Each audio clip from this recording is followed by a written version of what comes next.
Como diz a música de Luiz Gonzaga, o remédio para a saudade é cantar. Para nós, a motivação é cantar, mas também preparar os 10 episódios do programa Prosa de Preto, segunda temporada, com emoção e motivados na luta do movimento negro, pautando a negritude fora do âmbito do Dia da Consciência Negra.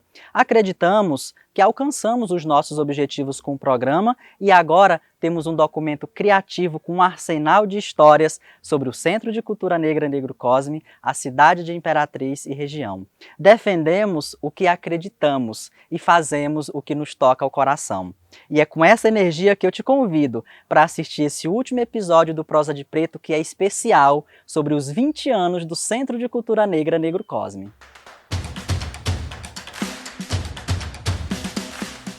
Nós que somos negros sofremos constantemente com violência e discriminação racial. Somente entre janeiro e agosto de 2021 foram registrados aqui no Maranhão 21 casos de racismo e 303 de injúria racial. E a juventude negra é que mais sofre com essa violência. E é sobre esse tema que nós vamos conversar agora com a professora Doralice Mota. Natural de Riachão, no Maranhão, a professora Doralice Mota é formada em História pela Universidade Estadual do Maranhão, especialista em História e Cotidiano também pela UEMA e em Gestão de Políticas Públicas em Gênero e Raça pela Universidade Federal do Maranhão. Professora aposentada da Rede Estadual de Ensino, a professora Doralice integrou a equipe de coordenadoras da Coordenação de Educação da Igualdade Racial de Imperatriz, a CEIRE, e entre 2012 e 2016 foi presidenta do Centro de Cultura Negra Negro Cosme. Professora Doralice Mota, seja bem-vinda ao nosso programa Prosa de Preto. Obrigada, é um prazer participar do mesmo. Professora, quando a gente fala de violência contra os jovens, por que a juventude negra é quem mais sofre essa violência? Nós temos uma combinação de fatores, e esses fatores eles são estruturados no racismo, na discriminação racial. Então, é uma combinação de racismo, pobreza, vulnerabilidade e também a ausência de políticas públicas, a ausência do Estado contemplando esta juventude. Então, geralmente, são jovens que vivem em comunidades periféricas, onde o Estado não chega, né? E quando chega, muitas vezes, é através da violência policial. Então, essa combinação de fatores, ela concorre para essa mortandade, né? Assassinatos de jovens negros. Exatamente, os jovens negros geralmente estão mais na periferia, né? Por isso se tornam mais vulneráveis. E tem um fenômeno que os estudiosos chamam de a privatização da segurança. Segurança pública, mas se a gente observar, essa segurança está nos bairros nobres, nos centros, e ela não está, essa segurança, nas periferias. Então, é segurança pública, mas que, na verdade, ela cumpre um papel privado. Ela atende a uma classe, a uma elite branca. Exato. Professora, a gente percebe que nas últimas décadas houveram alguns esforços no sentido de diminuir essa violência contra os jovens negros, criando alguns aparatos, alguns mecanismos para integrar esses jovens negros. A gente sabe que é pouco, é insuficiente, como você mesmo destaca, que ainda está muito presente essa violência no nosso dia a dia. Você acredita que essas políticas públicas contribuíram para que essa tragédia não fosse ainda maior ou elas não surtiram efeito, ou pelo menos o desejado? Elas, com certeza, já surtiram algum efeito, mas a gente tem que pensar que não é um efeito grandioso imediato, né? A gente precisa pensar esses resultados a médio prazo, a longo prazo, mas, com certeza, de imediato já surge algum efeito, como, por exemplo, a Lei 10.639, que trabalha a história e cultura afro-brasileira e africana. Essa lei ela tem um papel fundamental, que é na valorização da pessoa negra, desse jovem negro, amenizar, né, pelo menos caminhar para amenizar o preconceito e a discriminação racial. E eu acredito o seguinte: à medida em que esse jovem negro ele vê a sua cultura sendo valorizada, a sua história sendo valorizada através dessa educação antirracista, então a gente acredita que isso contribui sim, até mesmo para manter esse jovem na escola, né? Então, enquanto esse jovem está na escola, além dele estar sendo instrumentalizado para a vida, o momento em que ele está na escola, ele também para estar, de certa forma, protegido dessa violência lá fora, que nem sempre, né? Porque a gente tem visto jovens alvejados dentro da própria escola, mas é um lugar que a gente acredita, né, que ele está mais protegido ali. Professora, recentemente, inclusive aqui próximos da gente, nós temos notado um aumento significativo dos casos de racismo, pelo menos aqueles que ganham grandes repercussões, né? E uma característica comum que a gente tem percebido nesses casos de racismo é que a maioria são jovens, né, que sofrem esse caso de racismo. A que você atribui esse aumento significativo, pelo menos na nossa percepção? É porque os casos estão sendo mais registrados ou de fato há um aumento significativo mais recentemente nos últimos anos? Aumento significativo. Por quê? Porque nós negros, nós começamos a sair daquele lugar que a sociedade determinou que a gente ficasse, né? Então, à medida que a gente sai e começa a ocupar esses lugares, que são lugares que não eram para nós, né, de acordo com o que a sociedade planeja para o jovem negro, para a pessoa negra, então, à medida que ele vai ocupando esses lugares, então o conflito racial, ele aumenta, né?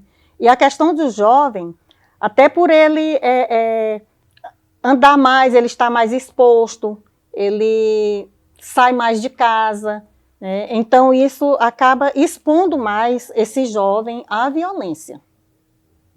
Certo. E é importante isso que a professora Dora está destacando, porque recentemente, por exemplo, nós tivemos um jovem que foi agredido dentro do seu próprio carro, acusado de estar tentando roubá-lo. E outro caso aqui, inclusive em Imperatriz, que um jovem tentou ir a uma loja para alugar uma beca de formatura e foi impedido de entrar nessa loja. Então a gente sabe que, de fato, por esses jovens estar ocupando esses espaços que até pouco tempo não eram seus de direito, né, não podiam usufruir, então eles acabam esbarrando na violência, né, de várias formas, na física, na violência simbólica. Professora, nós estamos completando 20 anos de história do Centro de Cultura Negra Negro Cosme, aqui em Imperatriz. De que forma você avalia o papel do Centro de Cultura Negra na contribuição para que esses jovens pudessem ser integrados mais à sociedade, estarem podendo mais participar como sujeitos, como agentes da sociedade? Domingos, eu sou até suspeita para falar, porque eu tenho participado desse trabalho do Centro de Cultura Negra e eu não tenho dúvidas de que o trabalho do Centro de Cultura Negra, ele tem contribuído para integrar mais o jovem e a população negra. Esse trabalho, em parceria com as escolas, né, na implementação do ensino de história brasileira e africana, o trabalho do Centro de Cultura Negra no sentido de valorizar a história e a cultura do povo negro, com certeza isso tem um diferencial muito grande, inclusive contribuindo para que o jovem negro passe a se assumir como negro. Então, eu acredito que esse jovem negro que seja instrumentalizado para se assumir como negro e valorizar a sua etnia, esse jovem ele vai estar bem mais preparado para enfrentar o racismo. E é importante isso que a professora Doralice Mota está destacando, porque a gente celebra 20 anos e a gente revive um pouco da trajetória que o centro teve aqui em Imperatriz, e há algumas mudanças práticas que a gente vê a partir, aí acreditamos isso muito ao trabalho que o Centro de Cultura Negra faz em Imperatriz na construção dessa consciência negra e antirracista, né? Professora, hoje, por exemplo, nós não temos o quadro Herói de Todo Mundo no nosso programa, mas eu gostaria de saber de você quem é o seu herói ou a sua heroína negra. É uma pergunta difícil porque nós temos muitos heróis e heroínas, negros e negras. Mas hoje eu quero falar de uma heroína maranhense, negra. Ela, até hoje, ela é invisibilizada, que é a Adelina, a charuteira, né? Eu tive conhecimento de Adelina, a charuteira, quando eu fiz a minha pós-graduação pela UFMA, em Gestão de Políticas Públicas em Gênero e Raça. Quando chegou em minhas mãos o material, o módulo de uma disciplina, e lá estava a história de Adelina, a charuteira. Ela era uma escrava de ganho, ela era escravizada pelo seu próprio pai, ela era filha de um senhor, mas isso não livrou Adelina da condição de escravizada. E ela vendia charutos nas ruas de São Luís. E nas suas andanças, ela se deparou com os comícios pela abolição no Liceu Maranhense. E ela parava e ela via os discursos daqueles jovens, né, defendendo a abolição da escravatura, e ela se interessou, né? Ela não podia estudar no liceu, mas ela parava e ali ela ouvia, e ela passou a ter um papel fundamental, né, contribuindo para a campanha abolicionista em São Luís. Como ela entrava em todas as casas, então ela ouvia as conversas e ela antecipava tudo para aquele grupo de abolicionistas jovens. E ela sabia quando ia acontecer uma operação policial, né, para coibir aqueles eventos abolicionistas. Então, essa mulher permeava todos os espaços, e ali ela foi tecendo e ajudando a ter sucesso a campanha abolicionista em São Luís. Então, essa mulher, ela merece um destaque na história do Maranhão, do Brasil e do mundo. Com certeza, professora. Bom, e eu queria lhe agradecer aqui pela sua presença no nosso programa Prosa de Preto, nesse especial de 20 anos do Centro de Cultura Negra. Eu que agradeço a participação, é uma instituição que mexe comigo, que eu sou admiradora e participante também, e só tenho a agradecer esse momento. E nós, que somos negros, o pedido que nós fazemos é que parem de nos matar. Nós precisamos esperançar. E para esperançar, nós precisamos ficar vivos.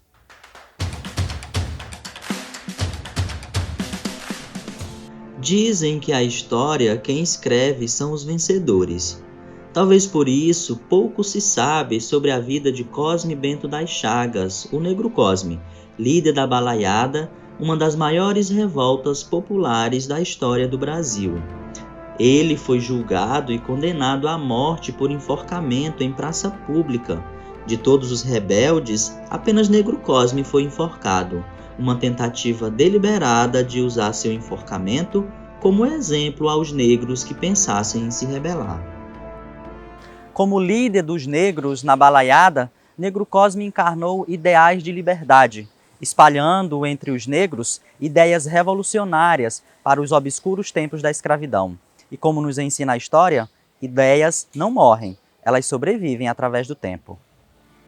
Passados 161 anos do assassinato de Negro Cosme, seus ideais ganharam materialidade em Imperatriz, com a fundação do Centro de Cultura Negra Negro Cosme, reunindo valentes lutadores e lutadoras contra o racismo. Em 27 de março de 2002, o CCNNC é fundado em uma Assembleia Geral realizada na Academia Imperatrizense de Letras. Assim como na Balaiada, ali iniciava um novo momento da luta negra de Imperatriz e região. Isaura Silva e Maria Luísa Rodrigues de Souza, precursoras do movimento negro local e fundadoras do CCN, explicam como foram os primeiros passos.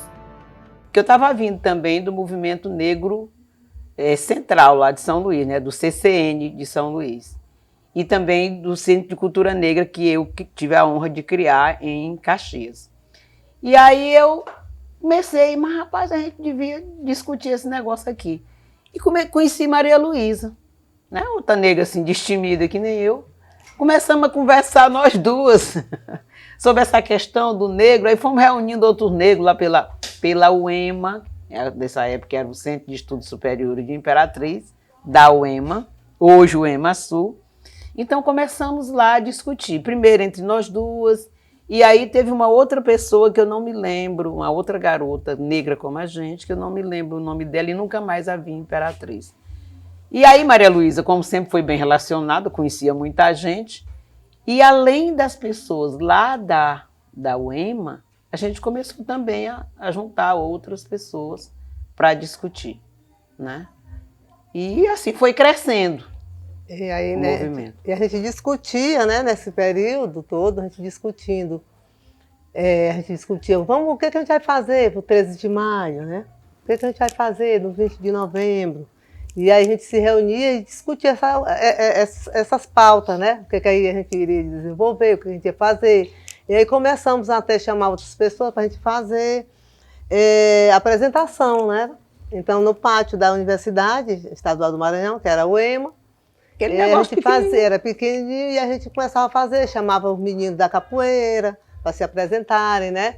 E começou a chamar o tambor de crioula, nessa época ainda o coro tinha. e corda, o coro que e era um corda. conjunto de negros. E aí a gente muito começou bom. a se movimentar, né? A se movimentar. Depois a Isaura começou a dar palestra, né? Lá dentro da universidade, a gente se reunia dentro do auditório da UEMA, e as reuniões continuavam. Passando esse período, a reunião continuava. E a gente foi chamando mais pessoas. Nessa época tinha o professor Maia, que era aluno da época, né, de História.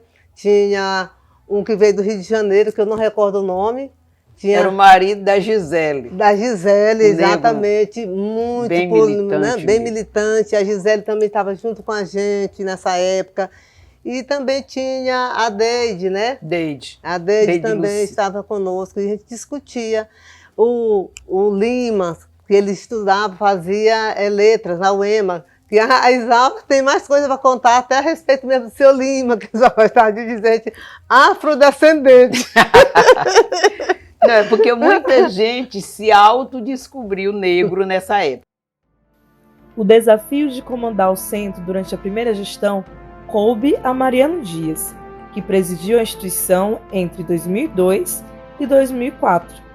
Do movimento em 2000, a gente busca um pouquinho também da história lá dos anos 90, sobretudo porque já havia iniciado algo sobre as políticas da questão da igualdade racial. Lembro aqui principalmente a professora Isaura, que já tinha iniciado esse trabalho nas universidades, nas escolas de ensino médio. E a nossa relação com os movimentos sociais, ela sempre foi muito pura, legítima. A gente sempre não tinha participação porque ia lá para convidá-la. A gente participa junto. Então, sempre tivemos essa empatia, essa participação junto, graças a Deus. Mas não só, nós fomos também para as ruas. Nós fomos para as praças e começamos a divulgar. Então, houve muita adesão, tanto do movimento social, já que eu descrevi aqui, pastorais, sindicatos, professores, estudantes, mas houve também adesão espontânea, né, de associação de moradores, de gente da comunidade que queria participar. Isso foi fantástico, quando nós levamos os filmes, a semana sendo debatida nas escolas, nas universidades, e registramos aqui que houve uma cobertura muito boa também do meio de comunicação. Então, a nossa inserção assim junto com os movimentos sociais foi nesse sentido, né? E foi muito bem acolhido, né? E graças a Deus surtiu efeito. A atual presidenta do Centro de Cultura Negra, Elis de Souza Carvalho, faz uma reflexão sobre o estágio da luta negra em Imperatriz e as conquistas alcançadas pelo centro ao longo desses 20 anos. É bom lembrar que nas escolas nós ajudamos na construção da Coordenação de Educação de Igualdade Racial. E essa conquista para nós ela foi grandiosa, porque desde então, de 2007 para cá, que nós temos trabalhado na formação de docentes, né? E essas formações são variadas dentro de muitas temáticas, lideradas por 4 mulheres grandiosas, né? Professora Maria Luísa, a professora Giselda Costa, professora Heró Cunha e a professora Doralice Mota.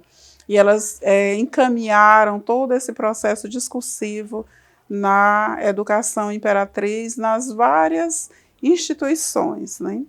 E depois, dentro desse processo ainda nós tivemos projetos ligados à arte, ligados à literatura, ligados aos desenhos, né? E também ao teatro, né? Essa foi uma conquista grandiosa que culmina muitas vezes no Salão do Livro de Imperatriz, o Salimp. Também nós tivemos a construção da companhia de teatro Reinventar-te, né, conduzida por Domingos Almeida, no Colégio Urbano Rocha. E foi uma conquista também grandiosa, porque inúmeros jovens conquistaram as possibilidades de estarem trabalhando com o teatro, com a poesia, né, com a música, com o corpo negro se fazendo presente, construindo história. A presidenta destaca ainda que o maior desafio do centro nessas 2 décadas de existência é a conquista de uma sede própria.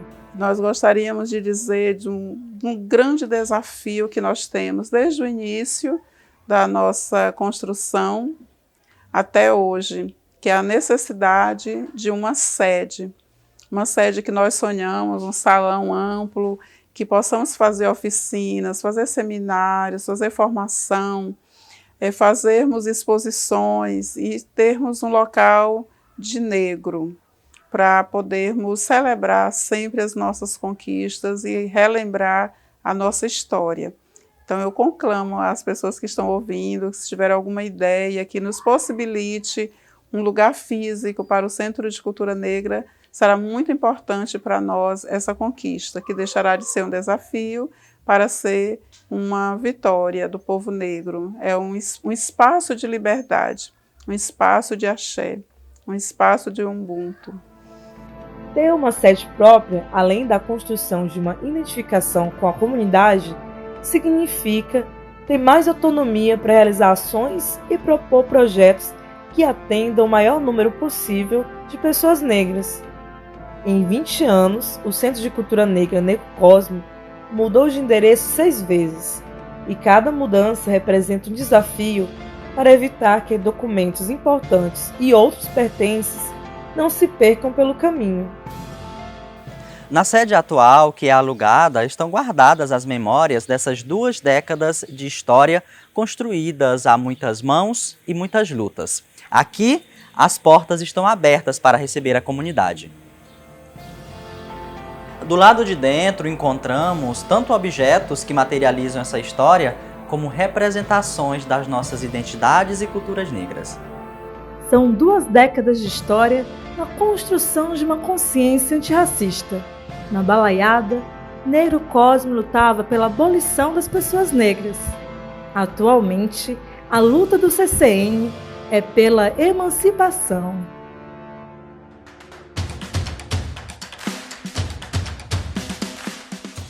O quadro Litera Negra de hoje apresenta o recital do poema A Epopeia dos Guerreiros Balaios na versão dos oprimidos de Magno Cruz. O poema narra em forma de cordel a revolta da balaiada e é recitado pelo elenco da Companhia Afro de Teatro Reinventar-te.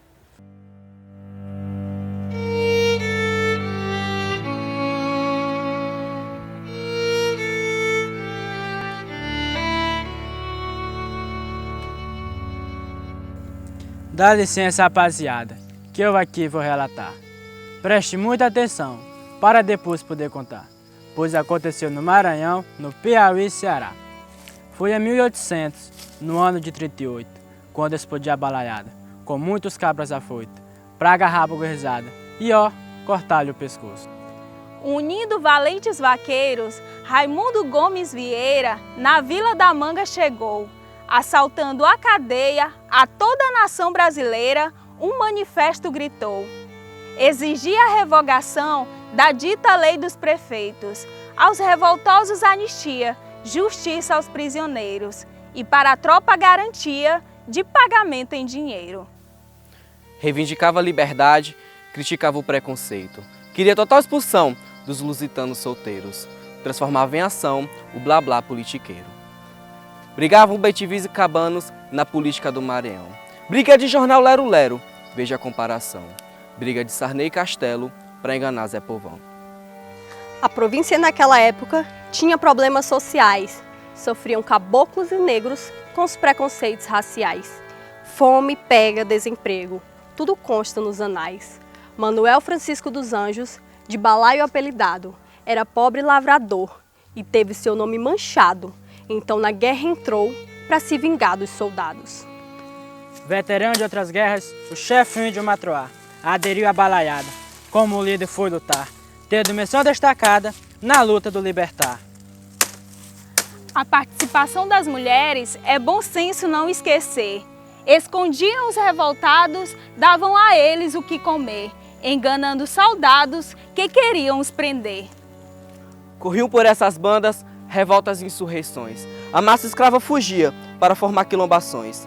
Em Itapecuru, Codó, Caxias, Turiaçu e Guimarães. É preciso contar direitinho, para ninguém se enganar. A rebeldia daquela negrada, lutando para se libertar. Foi antes da balaiada, pelo norte a se espalhar. Esses negros organizados, chamados de quilombolas, viram na balaiada que era chegada a hora da liberdade sonhada renascer naquela aurora. Cosme Bento das Chagas logo então se destacou, e lá de Lagoa Amarela 3.000 negros libertou. Com tal valentia cega, a balaiada engrossou. No quilombo da Lagoa Amarela, a negrada tudo tinha. Caçaçada no espeto, feijão, arroz e farinha. Água fria no Rio Preto, ervas medicinais e mandingas. Ali, Negro Cosme plantou uma conceituada escola para ensinar a ler e escrever a toda a massa quilombola. Quero o líder dizer, façamos nossa história. Tutor das liberdades bentivis, Negro Cosme foi chamado. Homem muito inteligente, procurou ter falidos entre toda a pobre gente. Negros livres e aquilombados, até comerciantes pequenos, vaqueiros e lavradores aderiram ao movimento. A revolta, meus senhores, foi do povo desse tempo. A guerra cresceu tanto, invadindo até Caxias, implantando a igualdade, coisa que nunca se via. Foi a riqueza da cidade, entre os pobres dividida. Negros felizes cantavam, sorrisos abertos e francos. Balaio chegou, balaio chegou. Cadê branco? Não há mais branco, não há mais senhor. Na cidade de São Luís, os bentivis amedrontados se juntaram às cabanas, passando por outro lado.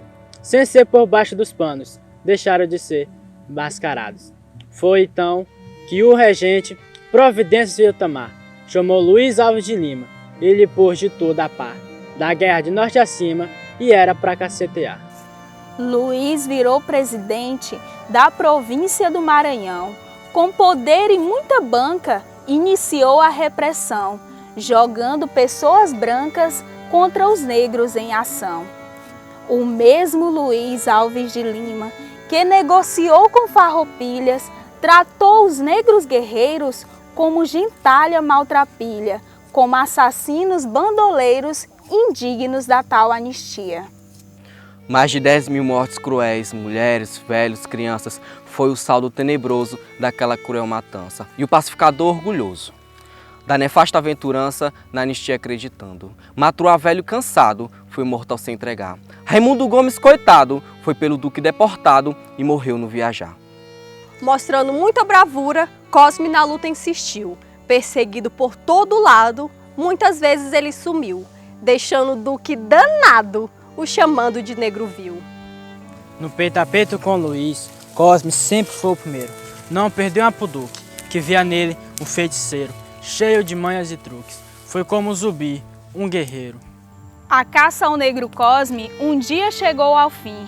No combate de calabouço, na região do Mearim, lutando feito um louco, foi aprisionado enfim. Da cadeia de Itapecuru para a cidade de São Luís, Cosme então foi enviado. E o povo ainda diz que ele foi o maior do reinado das liberdades bentivis. No ano de 42, de volta a Itapecuru, Negro Cosme é enforcado na antiga Praça da Cruz, deixando porém marcado a valentia que fez juiz. Partiu o imperador Bentivi como guerreiro vencedor. que sonhou libertar seu povo de todo o regime opressor. Ergueu bem alto um sonho novo, da nação quilombola Nagô. Na história que tem nos livros, escritos pela burguesia, Cosme é o grande bandido, ora vejam, quem diria. E Luiz, racista assumido, é o herói Duque de Caxias. Contei parte da balaiada e da bravura daquela gente. Há muito o que contar da lição desses valentes. Cosme, Balaio e Matruá, pois quem luta sempre vence. A luta não acabou, pois a exploração continua. Vamos ser os novos balaios e sairmos todas as ruas gritando contra os lacaios. Bom, pessoal, estamos chegando ao fim desse último episódio da segunda temporada do nosso programa Prosa de Preto. Mas antes da despedida, eu quero aqui fazer uma homenagem a 3 mulheres que foram fundamentais para a existência do Prosa e que nos deixaram recentemente. Águida Benta, irmã da nossa companheira Maria Luísa, que nas vezes que esteve conosco compartilhou a sua alegria e vontade de viver.